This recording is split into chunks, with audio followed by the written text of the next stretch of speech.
আসসালামু আলাইকুম। আজকে আমি তৈরি করব চিলি ফ্লেক্স আর সুইট চিলি সস। বাসায় কীভাবে খুব সহজে আপনারা চিলি ফ্লেক্স তৈরি করতে পারেন এবং সাথে ওই চিলি ফ্লেক্স দিয়েই কীভাবে সুইট চিলি সস বাসায় খুব সহজে তৈরি করতে পারেন সেই রেসিপি আজকে আপনাদের দেখাবো। খুব সহজে এবং অল্প উপকরণ দিয়ে রেস্টুরেন্টের মতো চিলি সস বাসায় তৈরি করে দেখাবো। এজন্য প্রথমে নিয়েছি পরিমাণ মতো কিছু শুকনো মরিচগুলোকে হালকা কড়াইয়ে টেলে তারপর ব্লেন্ডারে ব্লেন্ড করে নেব। তৈরি হয়ে গেল আমাদের চিলি ফ্লেক্স। এখন নিয়ে নেব আরেকটা প্যানের মধ্যে পরিমাণ মতো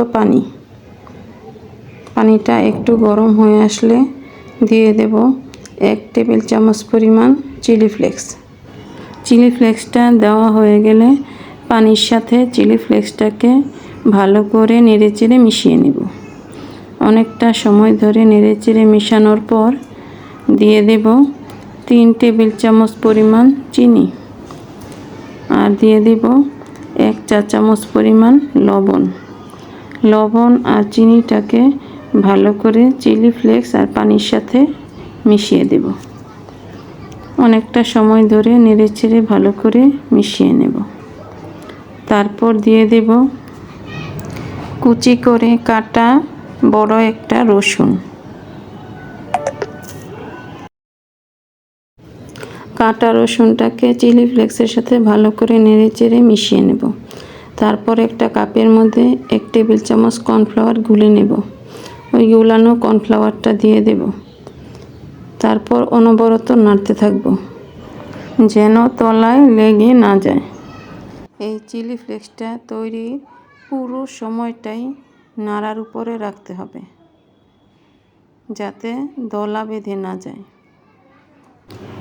এই চিলি ফ্লেক্স বাসায় তৈরি না করলে কেউ বুঝতেই পারবে না যে এটা তৈরি করা কতটা সহজ।